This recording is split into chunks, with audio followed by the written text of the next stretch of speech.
सनातन धर्म में हर साल भाद्रपद माह की शुक्ल पक्ष की पूर्णिमा तिथि को अनंत चतुर्दशी मनाई जाती है। इस दिन विष्णु जी के अनंत स्वरूप की पूजा की जाती है। इसके साथ ही इस दिन बड़े धूमधाम से गणपति बप्पा की विदाई की जाती है।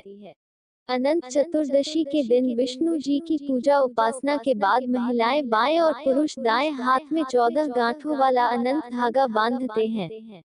अनंत चतुर्दशी के दिन विष्णु जी की विधिवत पूजा आराधना बेहद शुभफलदायी मानी जाती है। इस वर्ष अनंत चतुर्दशी के दिन विश्वकर्मा पूजा और पूर्णिमा श्राद्ध भी मनाई जाएगी।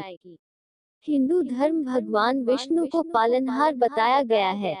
धार्मिक मान्यताओं को अनुसार अनंत चतुर्दशी के दिन भगवान विष्णु की विशेष पूजा अर्चना करने से व्यक्ति की सभी मनोकामनाएं पूर्ण होती है। साथ ही इन दिन गणेश उत्सव का समापन भी हो जाता है। इस बार अनंत चतुर्दशी की तारीख को लेकर थोड़ा कंफ्यूजन है। 16 और 17 दोनों दिन चतुर्दशी तिथि होने के कारण ऐसा हुआ है। आइए जानते हैं अनंत चतुर्दशी का व्रत कब रखा जाएगा। साथ ही जाने पूजा विधि और मुहूर्त। अनंत चतुर्दशी का व्रत भाद्रपद माह की शुक्ल पक्ष की चतुर्दशी तिथि के दिन रखा जाता है। इसे अनंत चौदस भी कहा जाता है। भगवान विष्णु और माता पार्वती की पूजा अर्चना करने के लिए यह तिथि विशेष उत्तम फलदायी बताई गई है। दरअसल यह तिथि मनोकामना पूर्ति करने वाली बताई गई है। इस दिन जो व्यक्ति सच्चे मन से पालनहार भगवान विष्णु और मां लक्ष्मी की पूजा करता है उसकी सारी इच्छाएं पूरी हो जाती हैं। इस दिन गणेश उत्सव का समापन भी होता है और गणेश जी का विसर्जन किया जाता है। आइए जानते हैं कब मनाई जाएगी अनंत चतुर्दशी। साथ ही जाने अनंत चतुर्दशी का महत्व और पूजा का शुभ मुहूर्त और विधि। अनंत चतुर्दशी तिथि का आरंभ 16 सितंबर को दिन में 3:11 पर दोपहर बाद आरंभ होगा। वहीं 17 सितंबर को सुबह 11:45 पर चतुर्दशी तिथि समाप्त हो जाएगा। शास्त्र विधान के अनुसार उदयकाल व्याप्त तिथि मानी होती है। इसलिए अनंत चतुर्दशी का व्रत 17 सितंबर को सुबह रखा जाएगा। इसी दिन गणेश जी का विसर्जन भी किया जाएगा। अनंत चतुर्दशी पूजा का शुभ मुहूर्त। लाभ चौघड़िया सुबह 10:43 से 12:15 तक। इस अवधि में आप पूजा कर सकते हैं। अनंत चतुर्दशी के दिन सुबह सूर्य उदय से पहले स्नान कर ले। इसके बाद व्रत का संकल्प ले। वैसे तो अनंत चतुर्दशी की पूजा किसी पवित्र नदी सरोवर के किनारे करने का विधान है। यदि आप किसी पवित्र नदी पर जा सकते हैं तो ठीक है, वरना आप चाहें तो अपने घर के मंदिर में भी पूजा अर्चना कर सकते हैं। पूजा के लिए सबसे पहले भगवान विष्णु की शेषनाग की शैया पर लेते हुए प्रतिमा की स्थापना करें। इसके बाद एक डोरे लें और उसमें 14 बार गांठ बांध लें।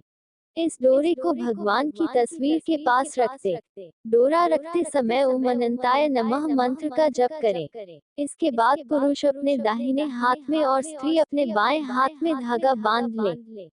इसके बाद अनंत चतुर्दशी की कथा का पाठ करें, क्योंकि इसके बिना आपको अपने व्रत का पूरा फल नहीं मिल पाएगा और भगवान विष्णु और माता लक्ष्मी की पूजा अर्चना विधि विधान से करें। अंत में आरती करें और फिर ब्राह्मणों को भोजन जरूर कराएं। ब्राह्मणों को भोजन कराने के बाद परिवार के साथ मिलकर प्रसाद ग्रहण करें। तो चलिए दोस्तों, अब बात करते हैं कौन से वह उपाय हैं जो आपको इस दिन करने से आपको सभी मुसीबत से छुटकारा मिल जाएगा, सभी संकट आपकी जिंदगी से खत्म हो जाएंगे। दोस्तों, अनंत चतुर्दशी के दिन सत्यनारायण भगवान की पूजा करना बेहद शुभ माना जाता है। ऐसे में इस दिन पूजा के दौरान एक लड्डू में 14 लौंग लगाकर सत्यनारायण भगवान को अर्पित करें और पूजा के बाद इसे किसी चौराहे पर रख दें। ऐसा करने से आपको तमाम तरह की मुसीबतों से मुक्ति मिल सकती है। ज्योतिष शास्त्र के अनुसार अनंत चतुर्दशी के दिन नकारात्मक ऊर्जा को दूर करने के लिए 14 जायफल को पवित्र नदी में प्रवाहित करना चाहिए। मान्यता है कि ऐसा करने से जीवन में नकारात्मकता का नाश होता है और सकारात्मक ऊर्जा का संचार बढ़ जाता है।